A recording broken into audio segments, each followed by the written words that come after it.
And hello, and welcome everyone to the continued adventures of the Corona Multiverse. I just realized we made that joke last week, but because Twitch keeps your thing in from the week previous if you don't stream, so it stayed Corona Multiverse. So I guess this joke is just going to continue now until the quarantine is lifted all over the world. I guess so, yeah. I changed our overlay back to normal, but yeah, I'll just in post, I'll just change it back to Corona Multiverse, which you'll be seeing right now. It's like a friggin' comic event is what it is, until things are back to normal. It will continue to be the Corona Multiverse. Maybe it'll even help our searchability. I don't know. Yeah, we even have tie-ins with that comic book Would You Rather. Yes, we do. That new episode hasn't gone up yet, that trial run pilot, unless you're a Patreon or you watched it live on Sunday. But I figure, I guess I'll just get that off the table right now. Yes, the comic multiverse will continue into a future that might not have new comic books. Worst case scenario, this show might just be shorter, might just be Matt and me shooting the shit about our current comic projects, and then we'll save the second half for something fun and silly. In fact, we're going to be doing a lot of fun and silly stuff in this episode, because if you couldn't tell, life under quarantine, the big news this week is that there is no news, because there's not going to be any comics next week. No, yeah, Diamond comic distributors have shut their doors thanks to this whole coronavirus, which means comic book shops and digital places aren't getting comics. Although digital is kind of up in the air at the moment. I think there is no better kind of watershed moment for how kind of messed up the comic industry is, where Diamond just out of the blue says, all right, we're not shipping to stores anymore. We're afraid of getting sick. And everyone's like, okay, I understand it, but comic shops are in a bad way. They might not be able to make it 3 months if you just stop selling comics. Yeah, well, fuck you then. Yeah, they just don't seem to care. But yeah, I understand why they're doing it. But yeah, same thing. And it sounds like the bigwigs at DC and Marvel, they're like, you didn't run this past us, Diamond. It sounds like you just kind of did. And they're like, yeah, well, we're Diamond. We're a cartel. We can do whatever we want, so... Yeah, there needs to be a competition somewhere in there. Yeah, so sucks to be you. And man, I truly think that this, shows fans who might not have believed it or might have thought that, we were all being chicken littles when we, decried Diamond as this big evil monolith that holds too much power in the comic industry. Guys, they said they weren't going to do it anymore, and now there's not going to be new comics next week for the first time since... Fuck, I don't know. I was going to say since World War II, but no, they made lots of comics during World War II. Yeah, I cannot remember I can remember weeks when there's probably a handful of comics, if that, but no, where there's no new ones. That's pretty insane. Now, you mentioned the hang-up about digital. Well, here's the funny thing. Comixology and a few other places have books solicited for next week that were supposed to come out, and everyone's like, but Diamond's not doing it anymore, so... Yeah, it's strange, because, yeah, it's digital. It's not really affected by, the print world and people. You can just, push that onto the internet from, anywhere, so... Is it going to continue? It's very up in the air. I don't think we'll probably get new comics next week, but maybe the week after. Because it's a hell of a thing, and we've talked about it very much kind of all over the place, where it's Diamond and the stores have this symbiotic relationship where they need each other, but one truly holds all the cards, and it's well, shouldn't this whole industry have shifted to digital now? Is that not way easier to just put your books out online? Yeah. Mm-hmm. And we're going to charge exactly the same as you do in stores? Yeah, because we don't want to offend the bookstores who need to buy from us and us. I'm well, it sounds like you're just propping up the industry in a weird way, and the fact that you could just pull the plug like this. If you did shift entirely to digital, then people would be asking, well, why do I need my local store anyway? Yeah, and as other people, as people have pointed out in the chat, none of Marvel or DC have said anything about this. There's been no official statement or anything. No official statement, but right before we started, there was an article that came up. It came up so quick, I didn't even have a chance to read it. But apparently, DC, even before Marvel, is saying now that they are looking into alternate distributions. Okay, well that's good. Yeah. That's good. And it kind of makes sense, since just thinking about it, and as well as when we talk about this week's comics, there's things that started this week that precede events that are meant to be coming up, and I'm guessing with this whole distribution thing, that's been thrown into disarray. So they'll want to get their events out and keep their timetable. So because they got to make that money. They were projected to make big event money around this time, and I'm like, man, it's kind of unfortunate. We always joke where it's like, man, the comic industry is really niche and everything, and they really got to tighten the belt and cut corners a lot of time. Where it's like, is this industry going to be okay? Missing a few months? It's very, very weird, very strange times. Like, I mean, obviously they're arms of much bigger entertainment companies, Warner Brother and Disney and everything, but I'm like, they got their own things to worry about, and they're not putting out big blockbuster movies anymore either. I'm sure they're just like, yeah, comic boys, fuck off and leave us alone. You know what would be really cool? If both of these companies have apps. Yeah. Apps, well, one app is criminally underused because they've got no fucking content for it, that being the DC app. Yep. Wouldn't it be really cool if they decided, we'll put our new comics on there. People will have to pay a monthly subscription. We'll get revenue that way. And then same with Disney Plus. They could have a comics section, or like just push it into Marvel Unlimited. Wouldn't that be nice? And then wouldn't it be nice too if the comic companies are like, oh, we're making this money directly now, and we know all our own stats and everything, and we don't have to deal with this literal cartel that is Diamond. Yeah, exactly. Yeah. Wouldn't that be a hell of a thing? Wouldn't that be really, really nice? Yeah, they've got the platform there, they've got the distribution there. Just use it. Especially DC. DC is not doing anything with that fucking app. No, I mean, putting anything on there would be a marked improvement, would it not?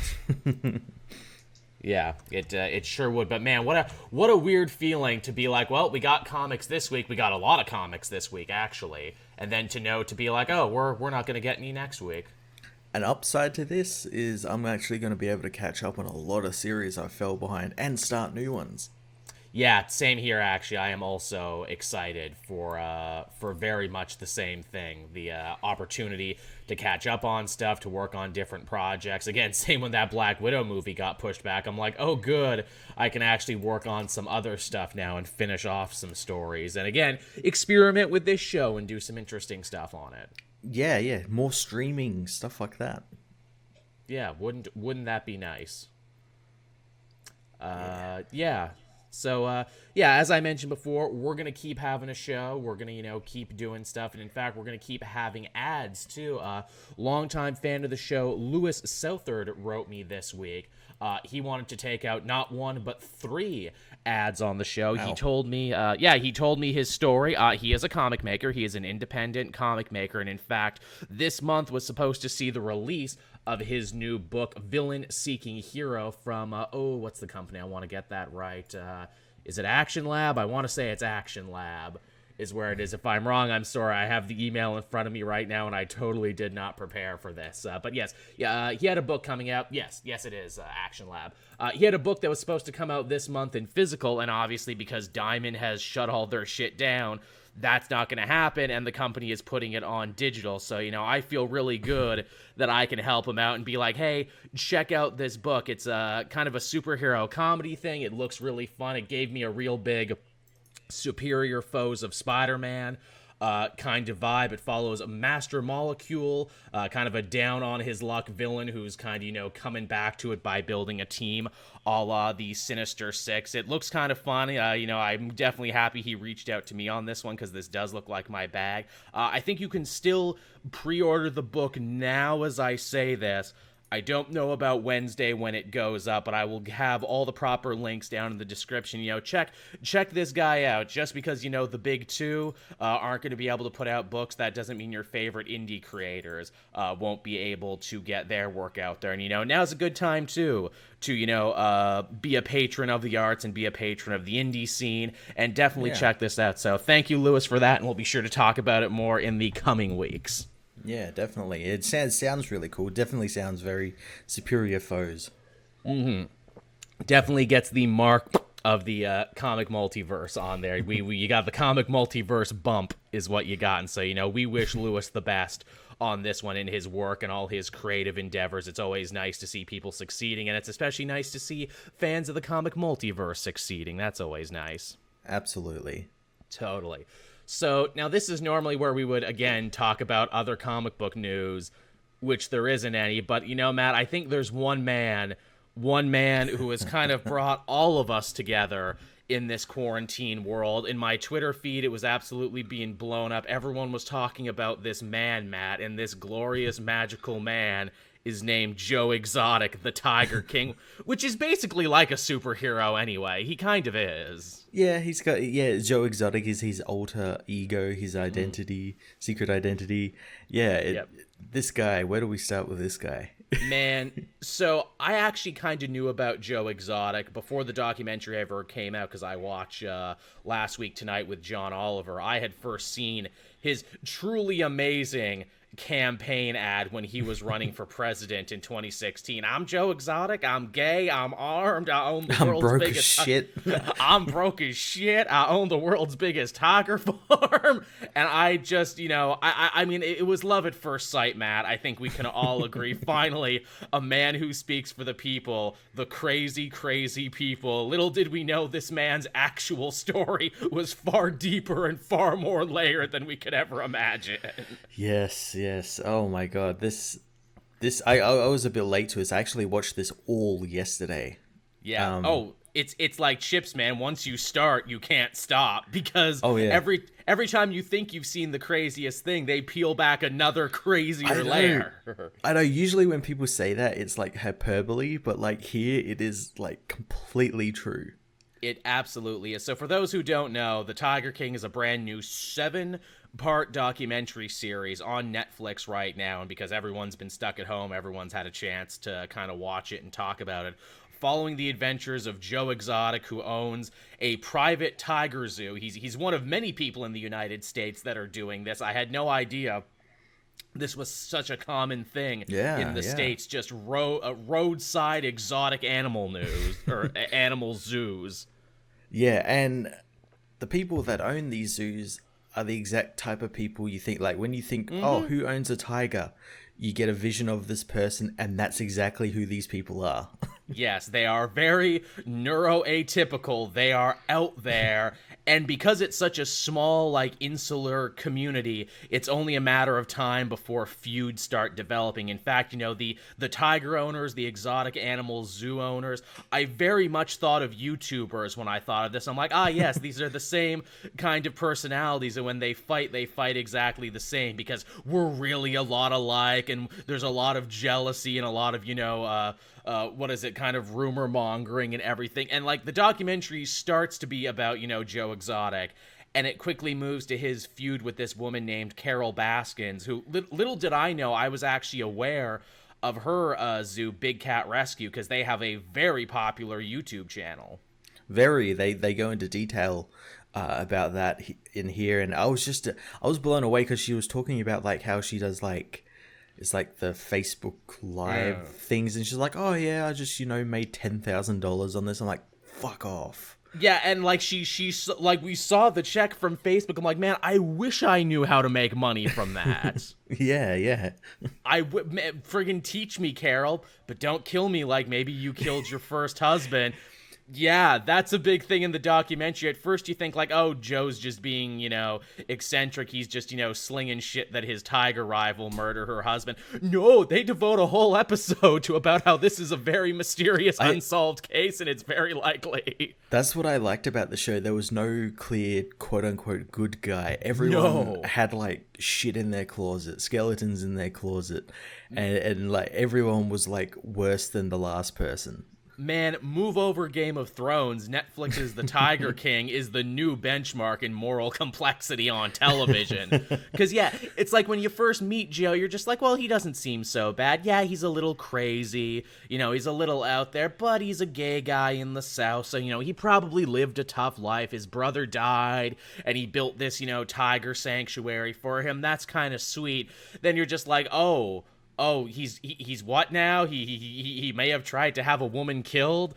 Oh, what's that? He has two boyfriends who turned out to not actually be gay, but he was just plying them with meth. Oh, Oh, he might have like blown up one of his own sheds to like prove this woman did it, and yes, and make shit up about this woman, about her trying to kill his tigers. Oh, that's another thing. He euthanizes his tigers. Ah, that's not good. But believe it or not, he's still maybe on the lower tier of the worst, because you meet like several other people and it's like, no, you're the worst. Yeah, it's like, oh, this guy's worse than that last. Oh wait, no, then there's this guy, then there's this Joe guy, then there's that weird Antle fella. Yeah, because that's the other thing about people who own tigers. Apparently people who own tigers also start like weird cult-like communities, and it's not like one guy, it's a very common thing. Because apparently people are so gung-ho for tigers, they're willing to move in with weirdos. Move in with weirdos, change their names, get, like, plastic surgery. Yeah. And then work with dangerous animals. And that was another thing. I like that, like, 90% of Joe's zookeepers were A, ex-cons, and B, most of them were missing one or more limbs. Yep. Like, that's exactly what you want from someone who's like feeding a tiger. Oh, this is completely safe, says the guy with no legs. And I love that they slowly reveal that to you over time, where it's like they're talking to one lady. I'm like, well, this lady seems really nice and sane and with it. Oh, no, I totally had my arm bitten off by a tiger. And no, I totally came back to work 5 days later. It was for the zoo, man. It was to keep it all going. You know, it's all about the team here. I'm like, what? What? And that she's just not bothered at all by it. Yeah. It's just like a nonchalant thing to her. If I got my arm ripped off by a tiger, I would never stop talking about it. Well, it's not only that, she was talking about like, oh yeah, I could have had that arm like it was perfectly working fine. They just said I would need months of like recuperation. Then she's like, no, just cut it off so I can go back to work in 5 days. The whole documentary is filled with moments like that where people just say the craziest shit like it's nothing. Yeah, it's one of the craziest things for me was that Carol woman, how she's got like that sort of pyramid scheme intern thing going on where like, oh, the interns are the yellow colored and they move up and we pay no one. Yeah. Yet they're handling wild tigers. Which, man, that's a good racket if you can do it, getting people to work for free. And then it's like, again, talking about Carol and her first husband, they tell the story of how Carol met her first husband, the one who she may or may not have killed, and that's an insane story. It is. It's so insane. And she tells it like it's the most romantic thing, where she's like, well, you know, I left my first abusive husband who was trying to kill me, and I was crying on the street, and he came up and tried to pick me up in his truck and said, look, here, come ride in my truck, and you can hold my gun on me so you won't be scared. And then they just did it later that night. What? What? That's my review of this whole show. What? And then to by the end, where it's like they eventually have the trial of Joe Exotic, to where like I'm so invested by the end, I'm almost like a Joe Exotic truther, where I'm like, no, look, he did bad, but clearly they railroaded him, as you can see here. And then the FBI gets involved, and you're like, what? Oh, it's absolutely insane. I think things really got insane on the show as well when that Joe guy got involved. That like guy who was apparently a millionaire, but it was all fake. That guy who just radiates scumbag energy. Oh, like absolute like trailer trash. Like just looking at him. The one part that got me about it was when him and his wife were having a baby, and she's like, "Oh, we're getting a nanny," and he gets to pick it, and it's like a model.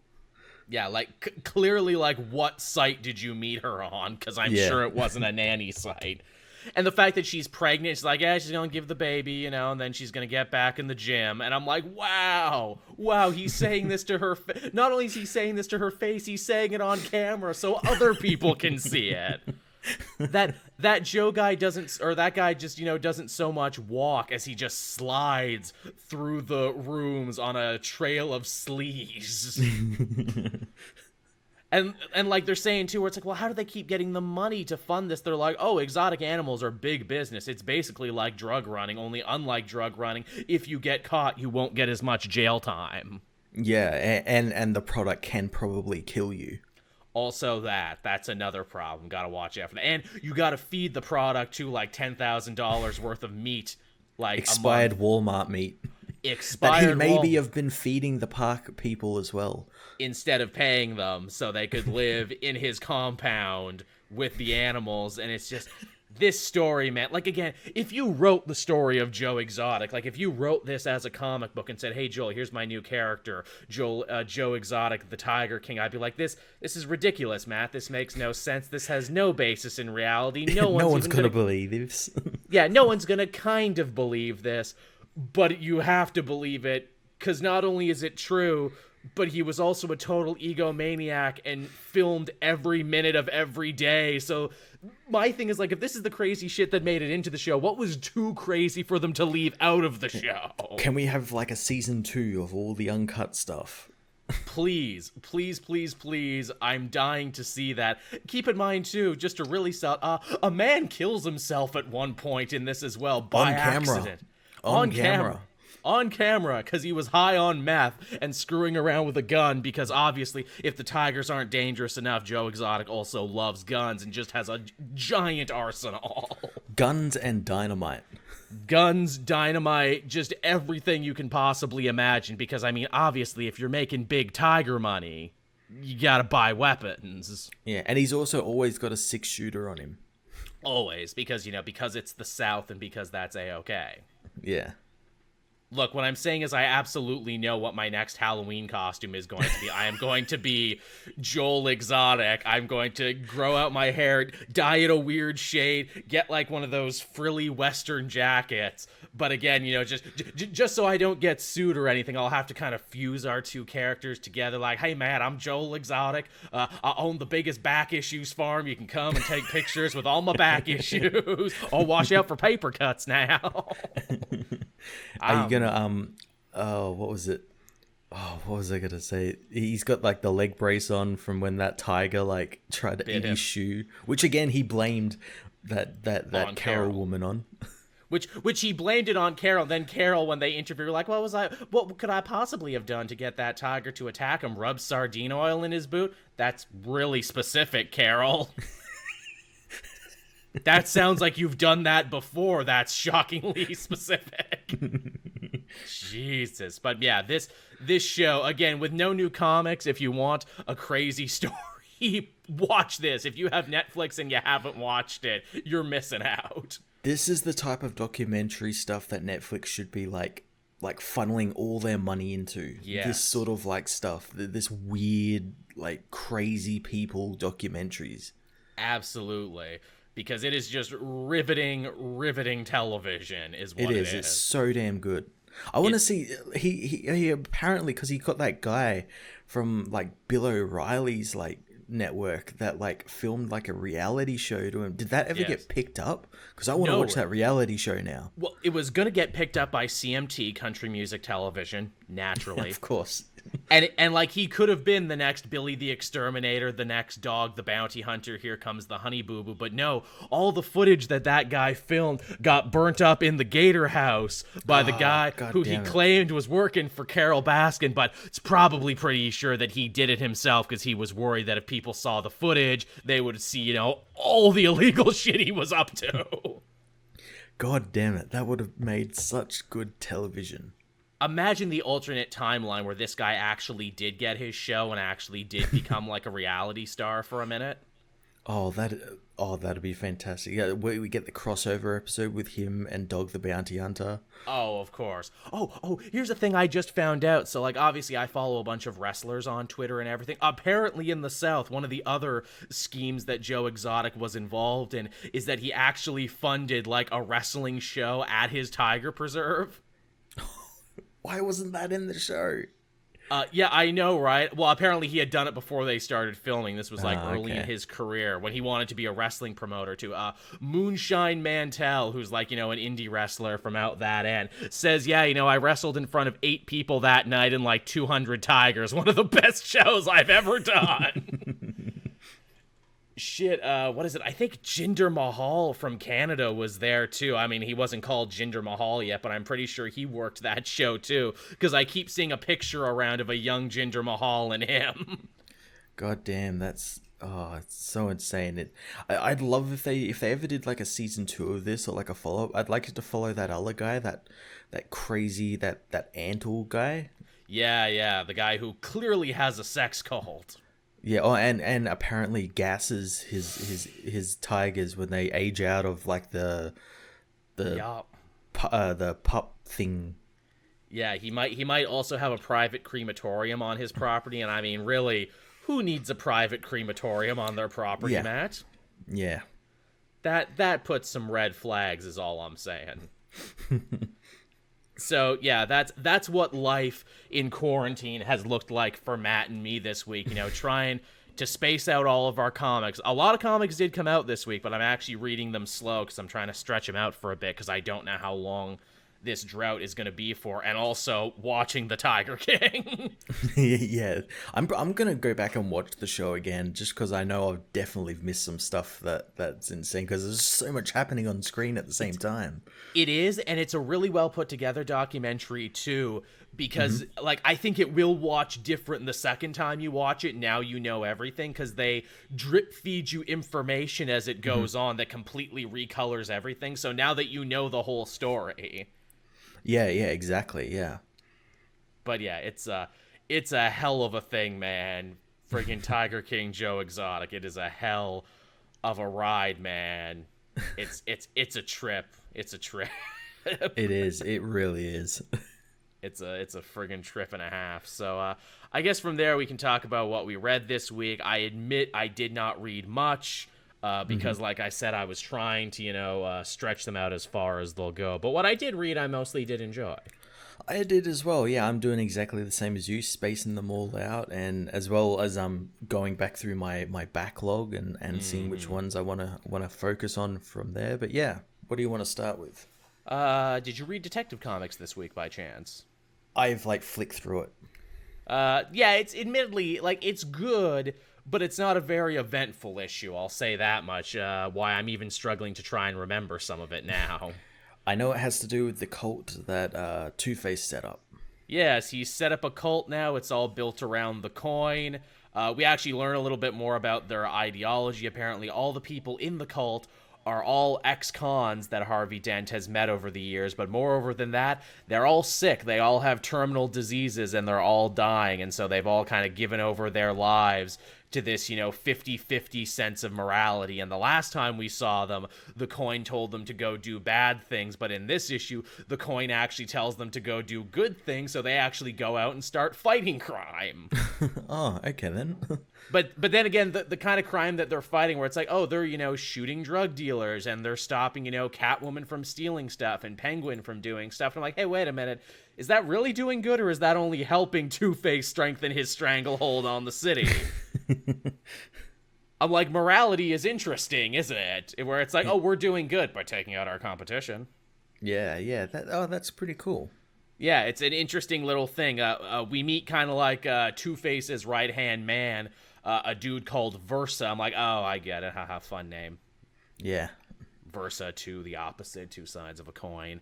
And it kind of seems like he's the smart one, and maybe he's pulling his chain a little bit, Two-Face, because Two-Face is going even more crazy. He's got lead poisoning from the bullet, and Harvey manages to get back in control just for a second, and he comes to the Batcave for Batman to try and help him. That's the page I saw where he comes through the waterfall and he confronts Batman in the Batmobile. And I had to remember, I'm like, does he remember that he's... Okay, yeah, I guess that was the last Tomasi story that he actually remembered who he was. Yeah.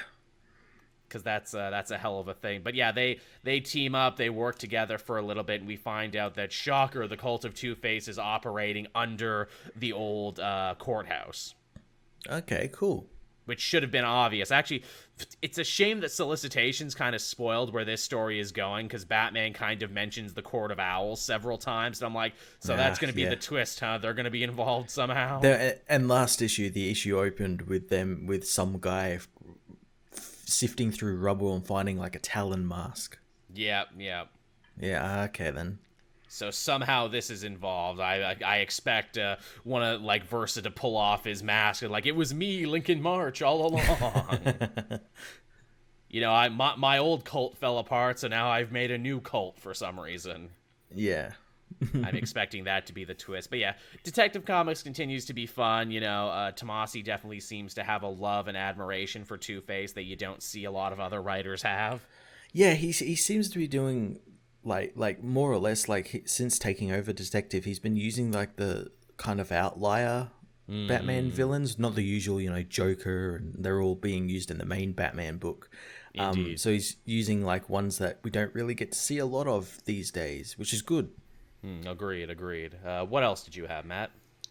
I had Helions issue 1. Is it Helions or Hellions? Helions, I don't know. I say Helions. I haven't been corrected yet. Generation West, tell us if we're saying it right. He's usually the first, isn't he? I appreciate that. I'm glad he does the same to you and not just to me. We love you, West. West has been on the show, actually. Yeah. But yeah, this looked good. I definitely am going to pick this one up, but I kind of pushed a couple of the X-Men books down the line. Again, I was waiting to see if it was going to be bad, but it's not. All these fucking X-Men books are so good. It's a shame, isn't it? It's like, can one of these be bad so I can justify not buying it and reading it? Yeah, so this one's basically Suicide Squad via the X-Men. Love it. We find out that Krakoa, Charles Xavier has realized that maybe inviting every mutant to Krakoa wasn't a good idea, because that allows predatory mutants and like evil mutants to actually thrive there, because it's a fucking island. They could hide anywhere basically, and they do. We've got they've captured a bunch of these predatory mutants, like Wild Child. Oh, yes, the guy who looks like Sabretooth but isn't Sabretooth. Yeah, who I originally thought was Sabretooth.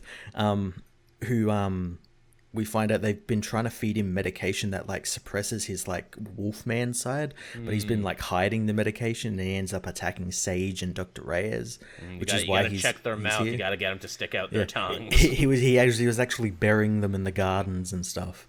Oops. We got him. We got Orphan Maker and Nanny. Orphan Maker is that weird like man with a child's brain sort of thing, and his part of the team is really quite hilarious, because he's thrown on the team because he has a tantrum, and he wants Nanny, which is that weird egg thing. Yeah. He throws a tantrum and ends up beating the shit out of Beast. Yeah, and it takes Beast and Angel to like calm him down, as well as Nanny. So he gets thrown on the team with Nanny. We get Havoc, which at the start of the story is on a mission with X-Force, and he seemingly is mind controlled by something, and he ends up pushing things too far when fighting the Hellfire cult, and almost kills 3 human beings. He ends up maiming 2 of them and like making one so that he's completely disfigured. Is but Bastion he has no still in recollection. his head? I remember Bastion was in his head for a little That's bit. what I was thinking. But like, yeah, he just turns crazy, and then it's never brought up again in the issue. Huh. So he's kind of on the team as like the POV character. I do like getting to see Havoc in more things. I always liked Alex Summers more than Scott, honestly. Yeah. Oh, who's the other person? We got Scalp Hunter. Ooh, It's like a I love Scalp Hunter. guy with guns, and yeah, he's on the team because like a bunch of Morlocks come after him because of the mutant. It's the anniversary of the mutant massacre, so they come after him, and he ends up like, I think, putting a bunch of them in hospital or killing a bunch of them. I wonder if he's like, I don't see you attacking Gambit, dicks. Yeah. He doesn't give a shit about this, because Storm's like, it's like, haven't you caused enough trouble to mutants? And he's like, I guess not. Yeah, I guess not. I guess I'm good. Anyway, and Empath is the last one, and Empath gets put on the team because he uses his power to stop, I think it's Armor and I think it might have been Sage, from stopping a fight between, I believe it was Wild Child and a bunch of other mutants. He makes them fight Jetstream instead because it's fun. Yeah, there you go. Anyway, the team, the Quiet Council want to know what to do with these ones. So Mr. Sinister's like, I have an idea. Let's make a Suicide Squad.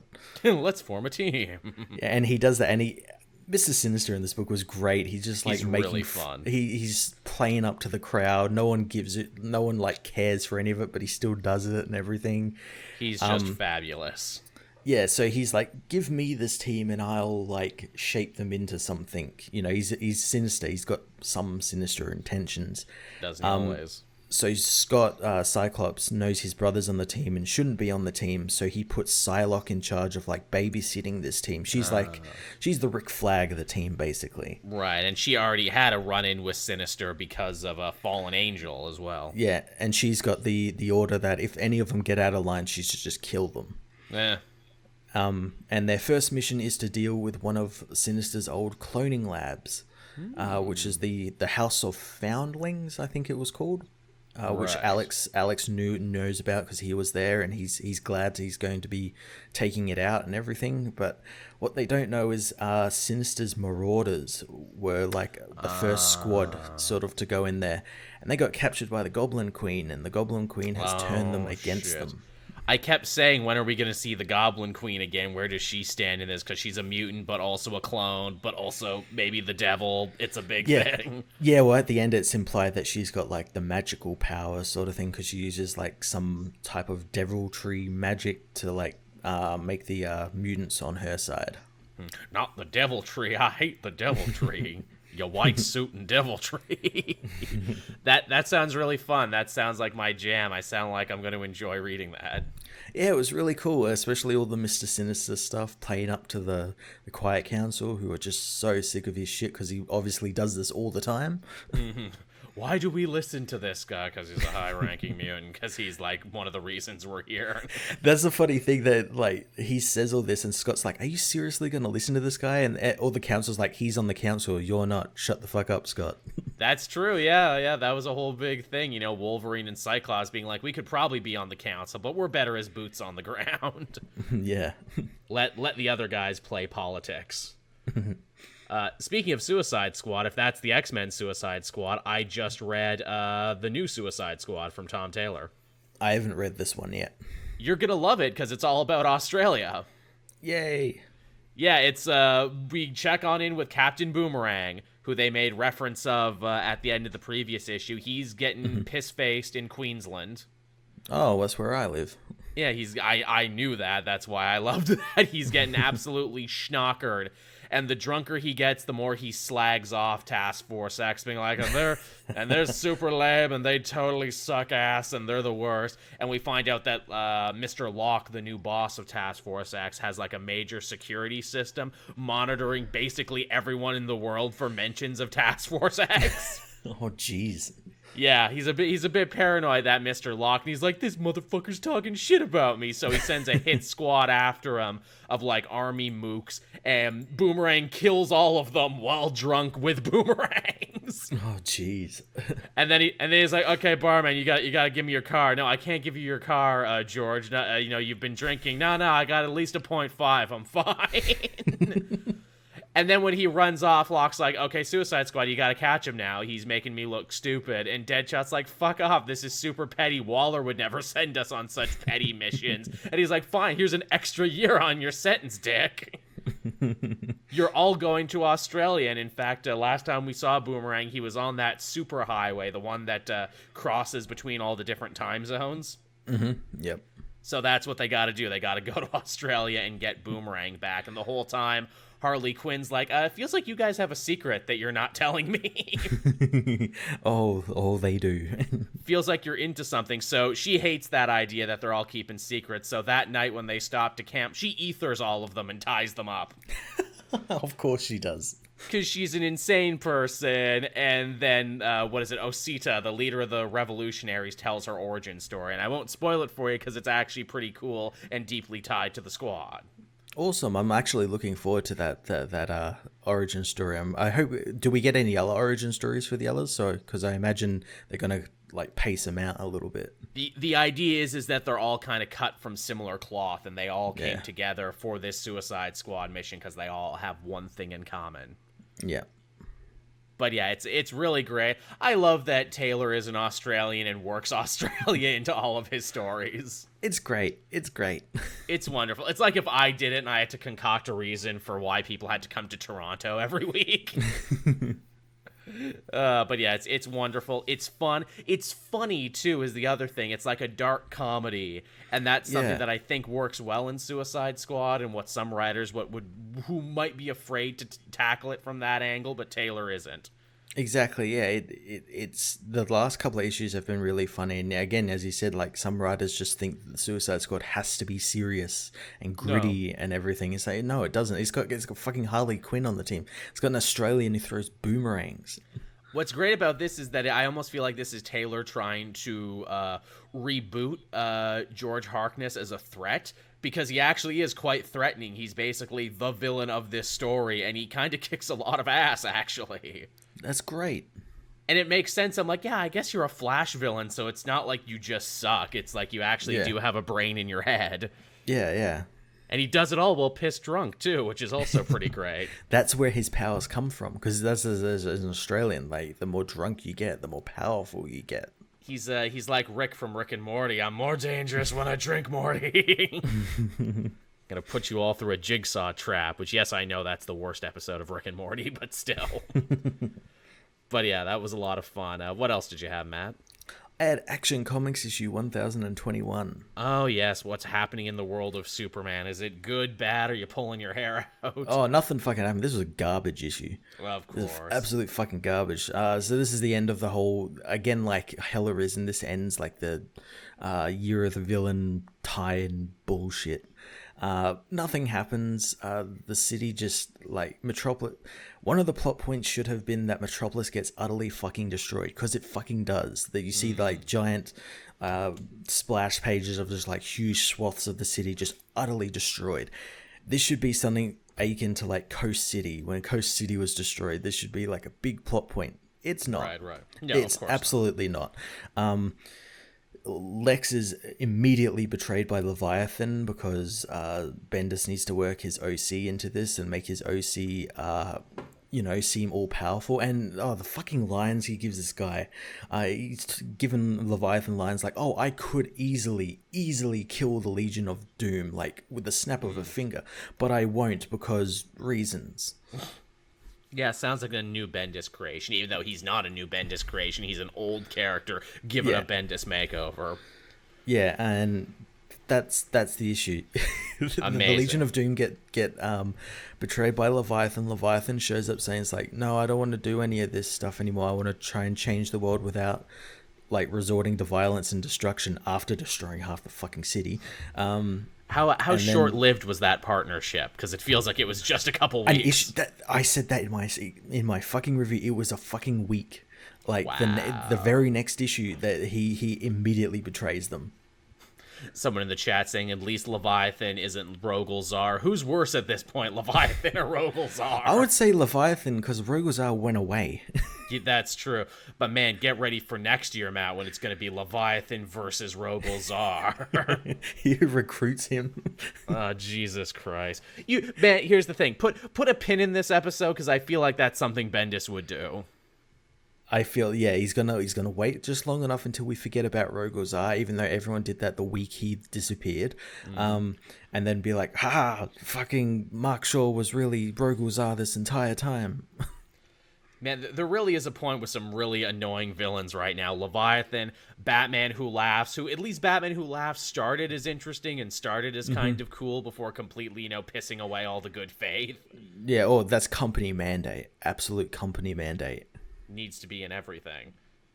Yeah, and Leviathan is just, like, annoying because it's like, okay, it was cool to begin with. Cool, it's Mark Shaw. He wants to get revenge on stuff, but he's not some big event headlining villain. You just do a couple of issues with him. You are a callback to an older time in comics, and your plan makes no sense because your whole series made no sense.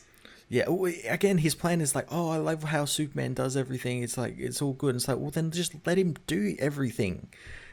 Like, why do you even need to exist? What a like very inconcise motivation. And then I think the next issue we're getting threatened with him explaining the whole Connor Kent thing. Oh, we're gonna get there finally. Yeah. Isn't that something he already did in Young Justice?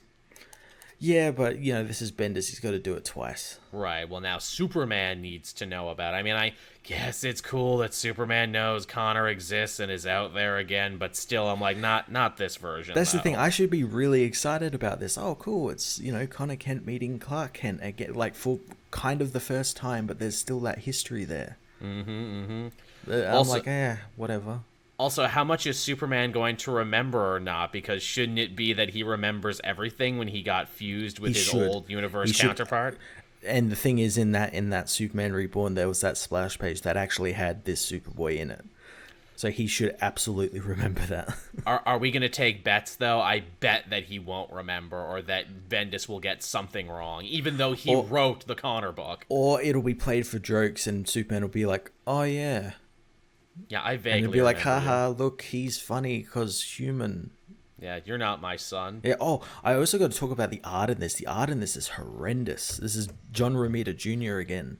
Yeah, and, he said he was turning in some weak work. Like, I wish I could pull that. I should have put the page in the stream, where he draws Gorilla Grodd. But yes, it you looks tweeted nothing this. like Gorilla Grodd at all. Yeah, you tweeted Nothing. that.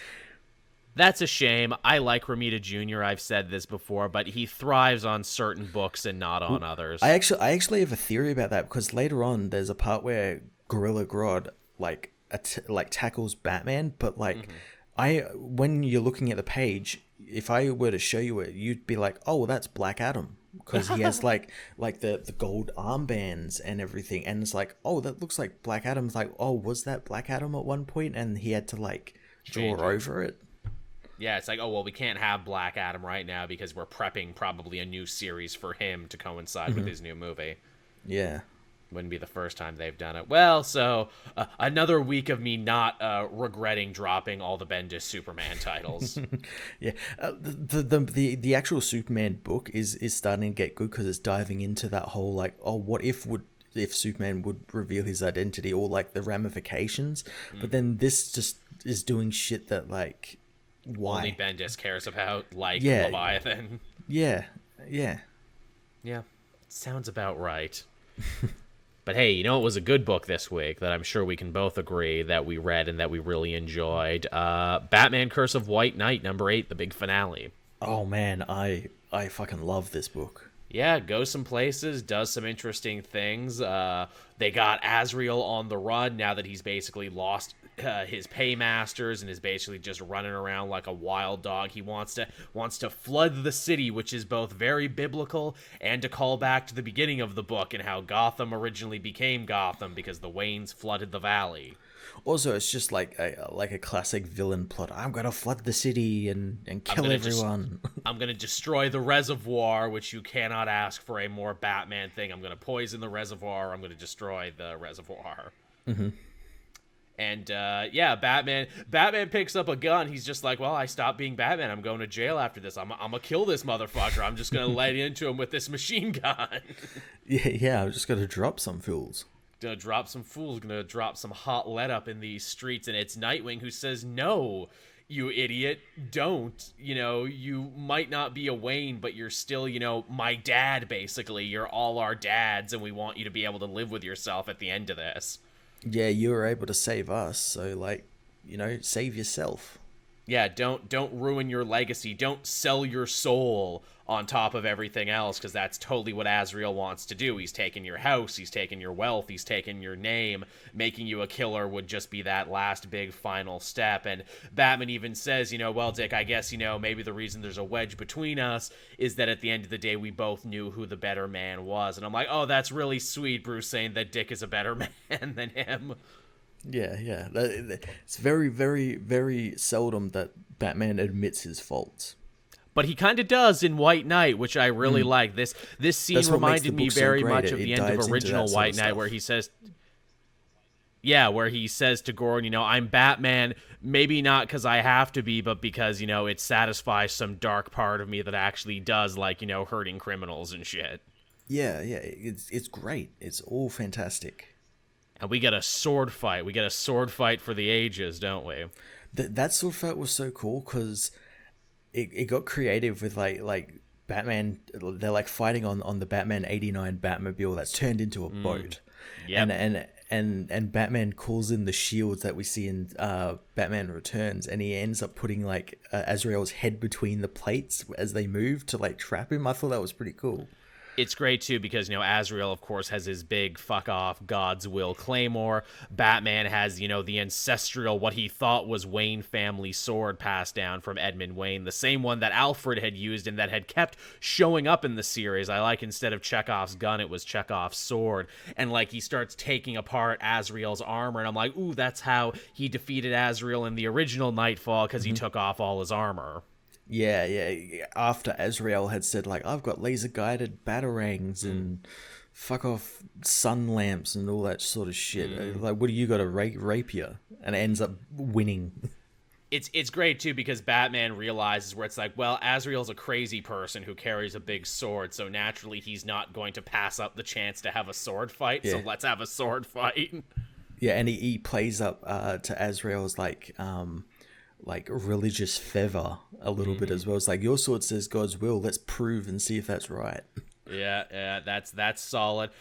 Batman hurts him really bad in the fight. He could have killed him, but he ends up saving his life, and he basically admits, Bruce Wayne isn't really the good man savior of Gotham that everyone thinks he is. Batman is the true hero. He's better than me. Batman is kind of what I aspire to be. That's why the journal of Edmund Wayne was given to Batman and not to me. I like the part when he quote unquote kills Azrael, how Azrael forces him to do it by saying I wonder if the Waynes knew they were like lowly povo swine. Yeah, your parents. And all that, and that pushes Bruce to the limit and everything. I thought that was pretty cool. It was pretty sweet. It was pretty cool. And then, Batman goes to jail. Batman goes to jail for what he did. He comes out. He admits what he did. Lucius Fox kind of disseminates his fortune throughout Gotham, the idea being that this is probably the only way they can beat the Power Elite by bringing actual, equality to Gotham through financial means, and also by kind of further militarizing the police department. I like they put that little thing in there where it's but maybe it's not all good what he's doing there. Yeah, but maybe Batman was a socialist. I love they put that, but I'm I feel that was a late period thing there. It's is Batman just the Bernie Sanders of Gotham? Think about it, comic reading sheeple. Think about it, says Murphy for a second. That's the other thing, they definitely end this one on a big ass stinger to be hey, be sure to come back for White Knight Part 3, and further Murphy-verse books, and I'm yeah, those will be great. I hope you don't say or do any more stupid shit on Twitter, Sean Gordon Murphy, that gets this all canceled, because you could, you really could. Yeah. What was the big spoiler, everyone? What was the big reveal at the end? The thing that leads us, no doubt, right into episode 3. So Bruce is in jail, and he's called someone in to keep an eye on him because people think he might escape, but he won't. And it's just to make Commissioner Reyes, Renee Montoya, feel a bit better. And that person is Jason Todd, a grown-up Jason Todd, who is a general or something. Well, I thought he was wearing a Stonegate prison uniform, which, hey, it's Stonegate prison, which was the prison in the cartoon as opposed to Blackgate prison.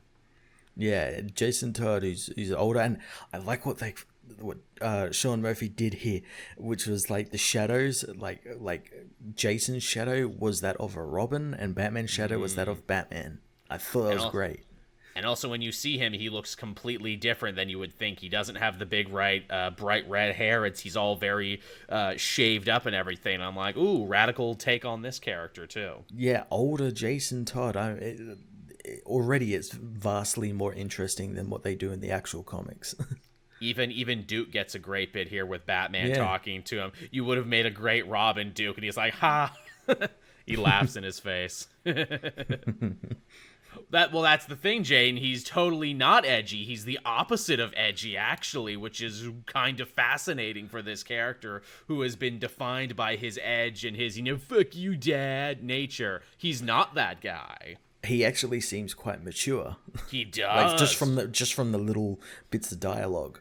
Which is very interesting. I'm okay, what's your take on this guy? I'm actually looking forward to that because, as Sean Murphy has proven, he's done some great things with these characters. His Harley Quinn is probably my favorite adaptation of Harley Quinn. It's really well put together. Very emotionally mature, the one who's gotten away from the Joker and started doing her own thing. Yeah, there's a lot to really like. How she is the White Knight of the original story. Yeah. His Jean Paul Valley was really cool, and admittedly even better than the original. Arguably, yeah, a much better distillation of that character. Yeah, and so I'm really looking forward to seeing what he does with Jason Todd. Same. I'd like to see him make him kind of like, I guess he kind of is in a way in the main continuity comics. He's like an opposite of Dick Grayson. Yeah, and Dick saw him as his father and loves Batman, loves Bruce, and all that. Whereas whereas Jason was the opposite, or treated opposite to how Dick was. Never was adopted, like kind of treated like shit because he was like the follow-up. You know, it would be interesting, actually, have him be the most sane and well-adjusted one, because it's like, yeah, I left. He got out. Yeah, got the out. joke. Yeah. It got too real. It wasn't fun anymore. The Joker almost killed me, and I left, and I'm a better person now because of it. Yeah. Or instead of becoming Red Hood after the Joker, like maybe the Joker almost killed him, because that was the thing back in the first White Knight. It was very gray whether the Joker actually killed Jason or not.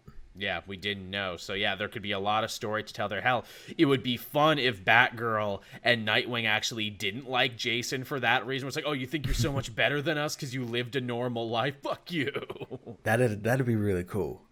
And maybe some reason as to why he puts on the Red Hood for whatever reason in this thing, because I'm guessing, Gotham's down a vigilante now, so they'll need somebody.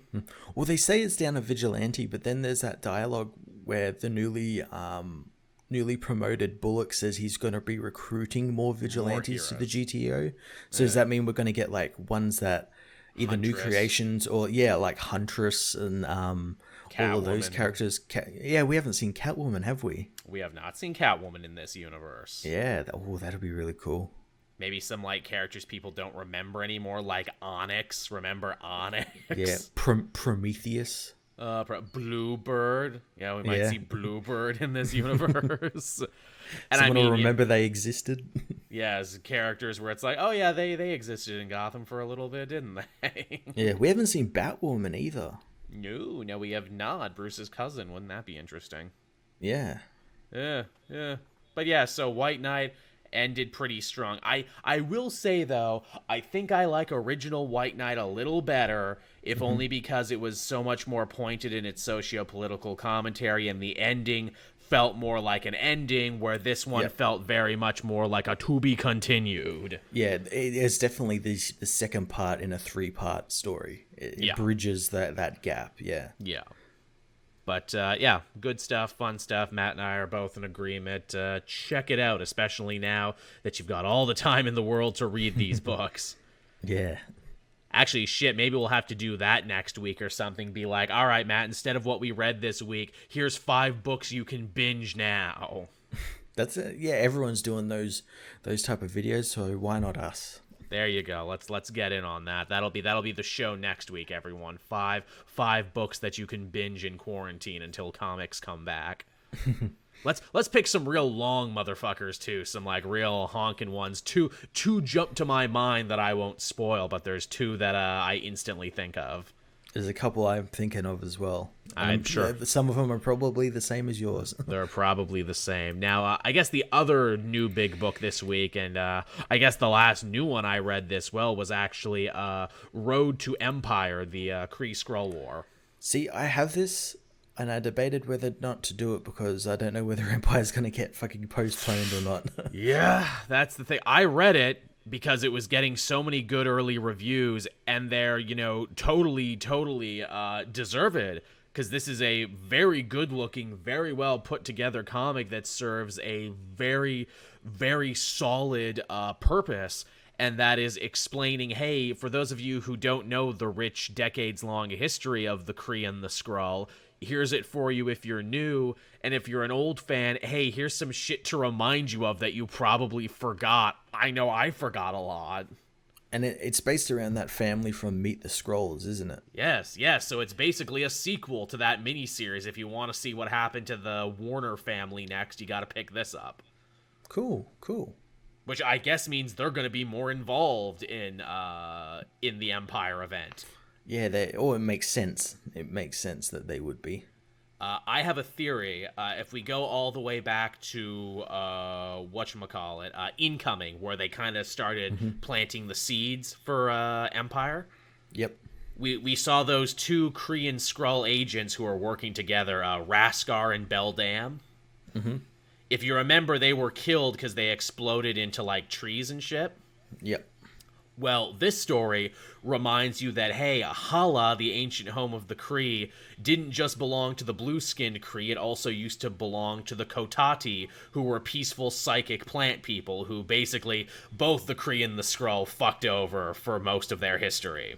They're coming back for revenge, you think? That's my theory. I'm like, let me guess, and the Kotati aren't peaceful anymore, and they're going to be revealed to be the true villains of this story. And that's why, like, the Kree and Skrull are, like, kind of teaming up. Together, yeah, because basically all Hulkling says is, okay, all Kree and Skrull forces go to Earth, we're ready to fight the real enemy, and naturally you jump to the conclusion where it's like, oh, he means mankind is the true enemy. No, because the good Kree, the pacifist Kree who felt bad about what happened to the Kotati, brought them to Earth once upon a time, and that's how Swordmaster became a Kotati and had sex with Mantis, and they had a kid who was Sequoia. So I'm guessing that there's still Kotati on Earth, and that's what this is all about. I was going to say, is it going to be revealed that the Kotati were, like, there on Earth with, like, the early Kree, and they're what plant life on Earth turned into?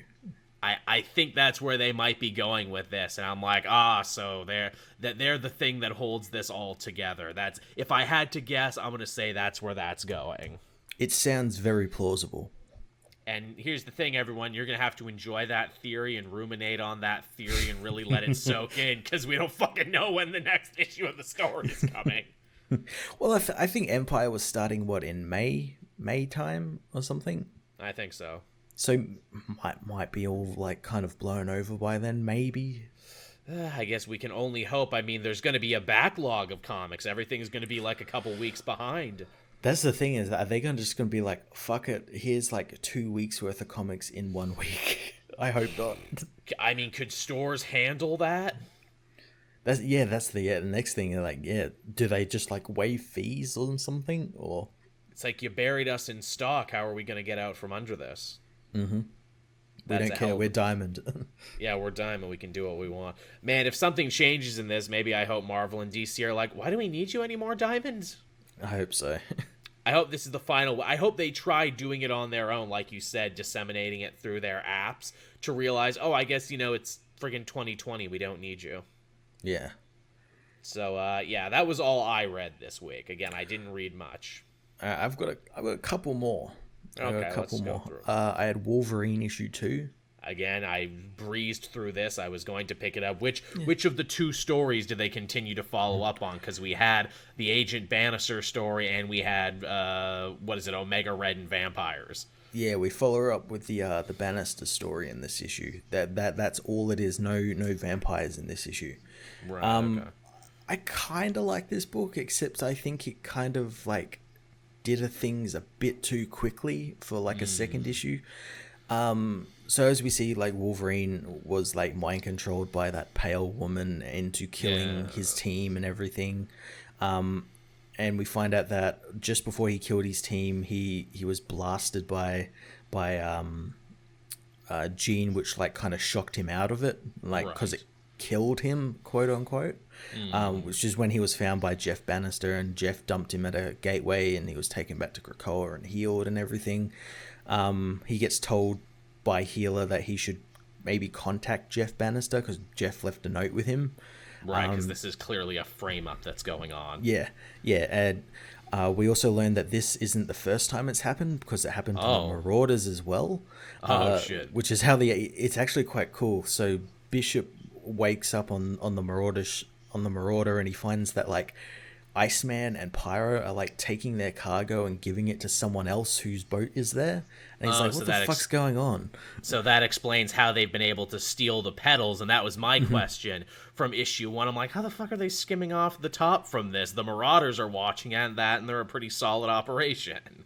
Yeah, so he's like, what the fuck's going on? And he sees the pale woman and tries to stop her, but he gets swept off the boat by the controlled storm, where in the water a zombified kitty drags him down into the depths. Oh shit, nice callback to that. Yeah. I like that these books are all connected. It's not the only one that he's been controlled. So Logan goes to like visit this Jeff guy who they've been trying to sort out like how to deal with these pedals, him and his partner Millie's, and he knows there's someone inside his organization that's like tipping this pale woman and her organization off. So he's like, okay, always don't keep anything digital, do it all like paper, because that was the thing with him in that first issue. He likes everything in paper. So there's no like digital trail or anything. He teams up with Logan and they end up like doing like a sting operation where they take the Marauder ship with full of pedals out into the ocean to like try and bait whoever's taking them. And wait. Yeah, and it ends with Wolverine killing Jeff. Oops. Because he's mind controlled, because we find out that Jeff's partner Millie is the pale girl. Oh shit. Also, when you die, Jeff, we can't bring you back, and we also set up that your daughter has cancer. Yeah. So yeah, that's where the issue ends, and that's where my problem with the issue comes from. It's like that whole reveal with Jeff being killed and the pale girl, that should have been like issue 5. Yeah, we just got to know these characters, unless it becomes a thing where Wolverine's like, all right, we got to bring them back, though. We got to sneak them onto Krakoa and bring them back to life. But see, that's another thing. It's like they have like one scene where they kind of like get a rapport going, where they're in Jeff's backyard and Jeff likes watering his garden because that's like the one thing he can control in his life. And he doesn't particularly like the mutants because he's got like that scar on his head, and it was all part of a mutant collateral damage when they got one of their big fucking wars. So there's like a mutual respect there, like professional respect, but they don't like each other, but that's never explored. And then they just kill him off.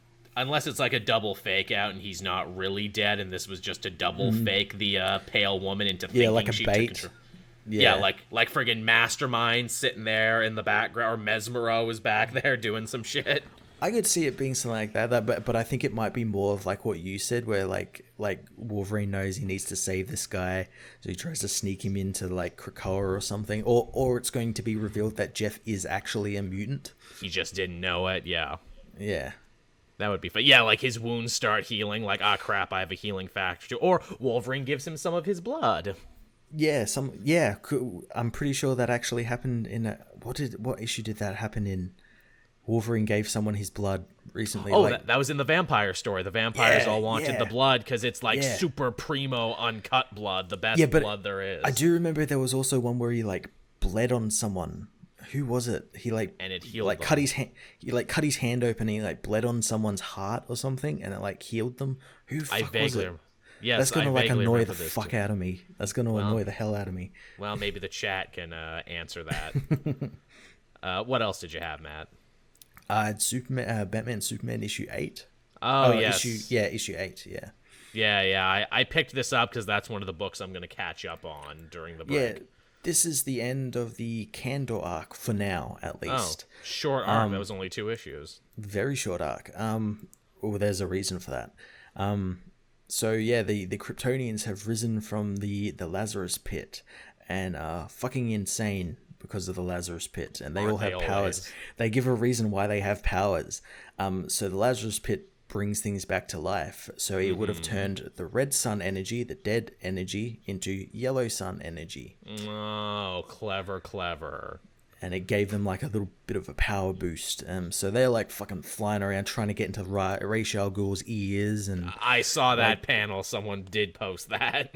all this stuff. They're like fighting Zod, and Ra's want to kill them because that's like the only way they can fucking stop this literal swarm.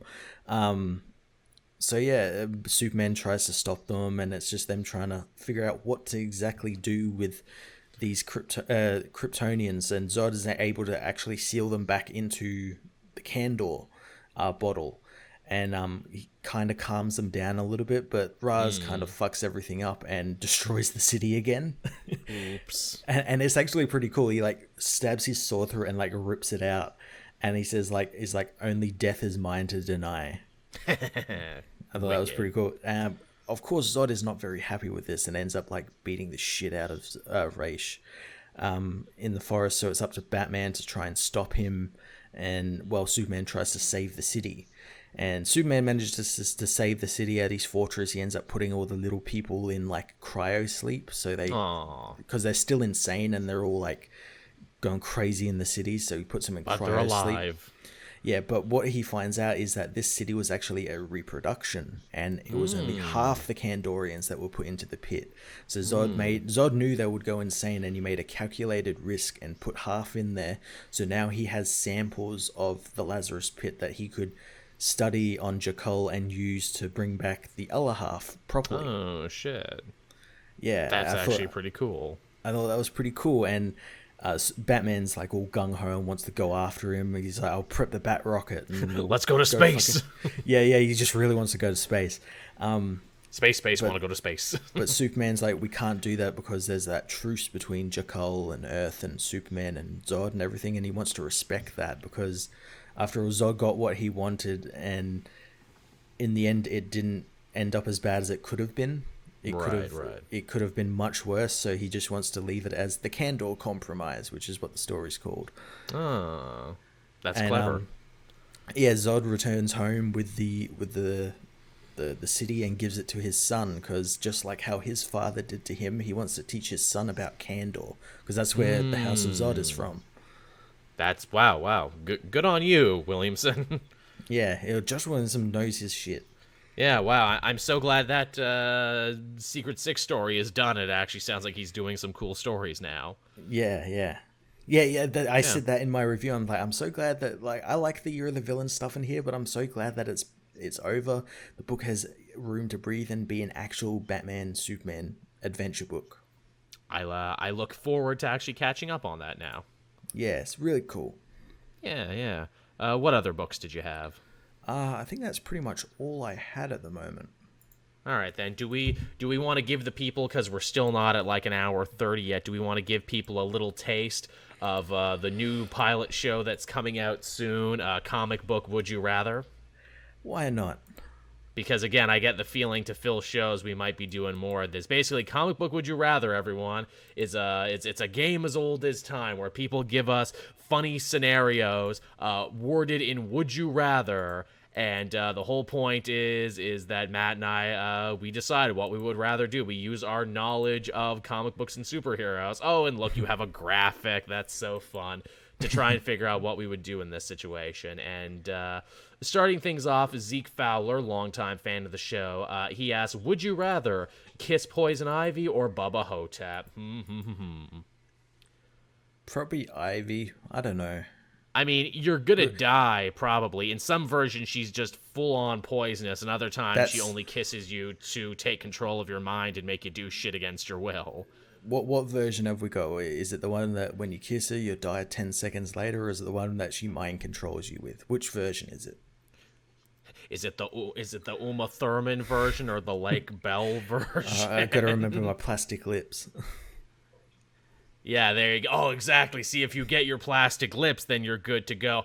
Bubba Hotep, I mean, I guess that's a story you could tell for the rest of your life and everything. But I mean, honestly, if I was going to die, I think there's worse ways to die. I think, I could take that in my hand. And when I meet my maker at the pearly gates at the end of Oblivion, I can be like, hey, man. There you go. And just a brief moment, Space Lord just reminded me it was Savage Avengers that Wolverine used his healing factor on Brother Voodoo. That was the one. That was it. There you go. I imagine I'd be getting... If I was to die, I would choose that, but I guess, I'd be getting a lot of high fives afterwards in the afterlife. Roll the dice. Our next one we got here is from Eduardo Perez. Would you rather be Eobard Thawne's intern or Eddie Brock's roommate? Now this is a meaty one to talk about on this one right here, because, Eobard Thawne, the Reverse Flash, technically has only ever really worked alone. He's never really had a sidekick. He's never really had any subservient character. So to be his intern, that would be an interesting little dilemma. I think I'd be too slow for him, and he'd eventually just get sick and try and kill me. What do you think, Matt? Yeah, I was just thinking, like, well, what would I do as his intern? Would it be like finding places in time for him to go and fuck with? Would it be like tracking the Flash? What would working as his intern involve? Making copies of his master plan or something? Or yeah, do I gotta feed his cat? Because he's a super speedster and a time traveler, which means he literally has all the time in the world to do whatever he wants. Yeah, do I have to get him coffee? But So to get him coffee, I've got to travel to the 14th century, because that's when the perfect coffee for him was, or something. Was invented. Yeah, exactly. What are my duties here? What are the parameters in all of this? Now, Eddie Brock's roommate, that's going to be rough, because Venom's always coming under attack. He's just become a new father. And have you seen the places Eddie Brock has lived? They look really shitty, and he doesn't own a lot of good stuff. It's basically just a weight bench and pictures of Spider-Man. I was going to say, am I a homeless person? Am I just like sharing the underpass with him? Because he's been homeless a lot, I tell you. He really, really has been. He doesn't live in nice places. I feel he would need my name on the lease more than anything. And he might just fuck off to, go to the island of symbiotes or go to space and be a space knight. And, I'm just going to be friggin' stuck there with the lease, and I wouldn't be able to cover it without him. Also, he doesn't work that much. How much money do you make as like a journalist sometimes, but only sometimes? I mean, hell, they basically, chastise him for that in the newest issue, where it's like, look, you got a kid, you don't have a job, you don't have a place to stay. And also, yeah, as the chat's saying, I bet his alien symbiote goop would, clog up the toilet and everything. Yeah, getting all the drains and everything. Yeah, that would suck. I mean, that would be really, really inconvenient. I mean, do you want to be inconvenienced forever and maybe be out some money, or potentially die when you have angered Eobard Thawne? I mean, I guess if we're going by the TV show version, Cisco and all of them were able to work for him in the guise of Dr. Harrison Wells for a little bit, and they were basically his interns, and they seemed happy enough. Yeah. All right, I guess that one begrudgingly is what I would say, but it's a rough one. Here's a good one from Amazing Spider-Man. Would you rather shave Wolverine entirely or be Daredevil's personal psychiatrist? Ooh. Yeah. I mean, Wolverine's a little guy. I feel like with Wolverine, like if you nick him like with the razor, it wouldn't really matter because it would just heal immediately. That's true. So already there's no pressure. That's brilliant, Matt. He's also a tiny guy. Yes, he's really hairy, but once you're done for the day. Being Matt Murdock's psychiatrist, that's going to be a fucking long ass day because he has so many goddamn issues. Yeah, I don't think I could sit and just listen to him forever. Just so here's bitch about his new girlfriend. Yeah, let me tell you about my girlfriend, my relationship with Foggy Nelson, my father, my mother, my God. Ugh, just God damn it, man. like with Wolverine, it'll be over quick. I imagine he won't do much talking, or if he does, he would be fun and entertaining. Yeah, and you never know, you might get a beer out of it. You might get a beer out of it, exactly. I'm sure he's a very generous tipper. Wolverine, independently wealthy and everything. Maybe you'll even get to visit Krakoa to do it, Maybe he'll give you some of that life-saving healing blood where it's like, oh man, I got a really bad toothache. Oh, here, take some of this. Heal you right up. Oh, my kidney stones are gone. That's another thing. So you shave Wolverine. Does his healing factor kick in and the hair immediately come back? That's a very good question. How far does this go? Also, what situation are we in where Wolverine needs to be shaved head to toe is the real question. You see, he's doing another one of those Marvel swimsuit editions, and he wants to look his best. And he's like, oh, back in the 80s, this was the in style and everything. Now I gotta go full Brazilian. Can you believe this shit, bub? Yeah, I know, man. Hard times, man. I tell you, turn around. We gotta do your back now. Also, man, I bet you could sell that Wolverine hair on eBay to, like, some obsessive fans and probably get a whole little sub-business going on. Probably, yeah. Yeah, bath water or something, the shaving foam that was used to shave Wolverine. Yeah, not bad at all. Not bad at all. All right, and I guess we'll call this our last one right now just because I want people to watch the full show, but I wanted them to have a little taste of what it is. This one is from Winford Lee. Would you rather house sit Vader's castle on Mustafar or Doctor Strange's Sanctum Sanctorum? Probably the Sanctum, because there's kind of a lot of evil shit on Mustafar, and it's hot. Yeah, the temperature, that's going to be a real problem for me. I don't do well in the heat. But the Sanctum Sanctorum is pretty dangerous, too, with a lot of arcane Lovecraftian bullshit. You go down the wrong door, and suddenly you're in the dark dimension or something. Do I have Bats, the ghost dog, to keep me company? Oh, yeah, that's the real... Is Wong there, too? Or am I house sitting completely alone? You're right. If I get to feed the ghost dog, that wouldn't be too bad. No. I could see that one being okay. But yeah, I mean, Vader's castle. Plus, you got all that dark-ass history around there. I'm sure it's haunted. It is actually haunted in canon. It is. God damn it. How did I know? And those are the bad ghosts. It's like the ghosts of the Trade Federation and the Techno Union. Yeah, your Wat Tambors and your Newt Gunrays. Yeah, god damn it, Newt Gunray, get the hell out of here. No one cares about you. Get your R replacing slightly uncomfortable early 2000s racism and get out of here, you. Also, again, I'm sure Vader is super anal retentive, and, if I didn't dust right, or if, I borrowed a Coke from the fridge or something, I'm sure he'd force choke the shit out of me. Oh, I'm just on a whim as well, like, oh, I'm really angry, so I'm just going to throw a tantrum at my castle. Also, too, here's the thing, you can't even raid the fridge in that situation, because, Vader doesn't eat. Yeah. So there's nothing... all mush, more paste that gets, pushed through the grill on his helmet. Yeah, there's just medical pouches of paste all over the place. That's not fun. That's half the fun of house sitting, getting to raid people's fridges. Then again, what is it? Jason Aaron said that, Wong has to make Doctor Strange some really horrible monster stuff to eat because of his weird relationship with magic. So that's gonna suck too. But then again, you're in New York City, so lots of good places deliver. Yeah, and you're on Bleecker Street, which is mid New York City, so it's nice neighborhood. Yeah, you can actually hang out there and have a good time. I mean, not now when everything is quarantined and locked down, but, in the eventual future. So, yeah, I got to agree with that. Yeah, Sanctum Sanctorum is a lot cooler. Yeah, you might get involved in an adventure, but again, even if you get in trouble, you're in New York, so hopefully another hero can come and save you. That's the real hope right there.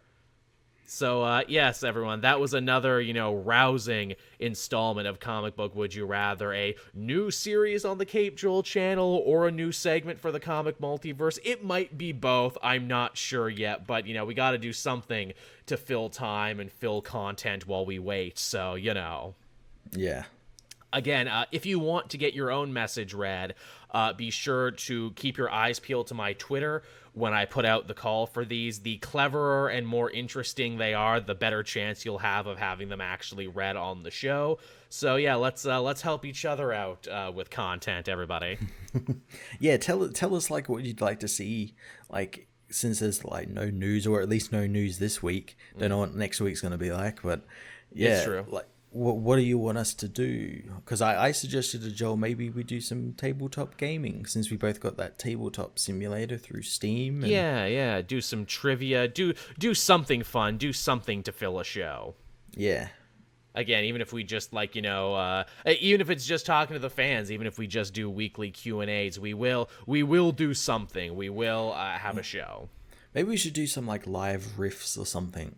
Yeah, that might be fun. I always love doing that. I did one, a couple days ago where I watched 90s toy commercials.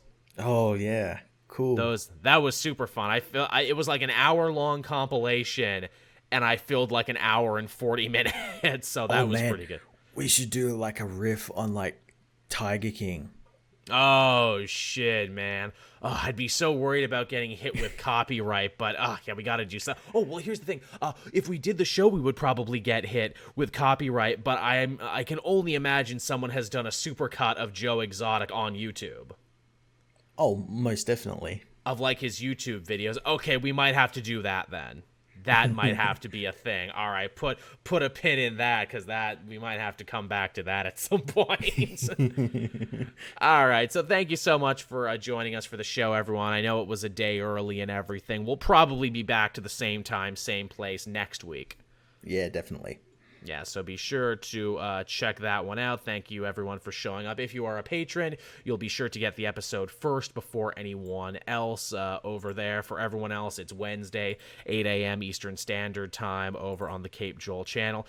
Thanks again to Lewis for sponsoring the episode. I will be sure to leave all the links down in the description. Be sure to check out his book from Action Lab. It looks really cool, looks really fun. You know, let's be a community who supports each other's artistic endeavors and everything. I mean, come on, what are you going to spend your money on this month? There's no new comics. might as well do it. So yeah, with that, everyone, we'll start bringing the show to a close. I've been Cape Joel. I'm Matt. And we'll see you all next time, everybody. Bye-bye.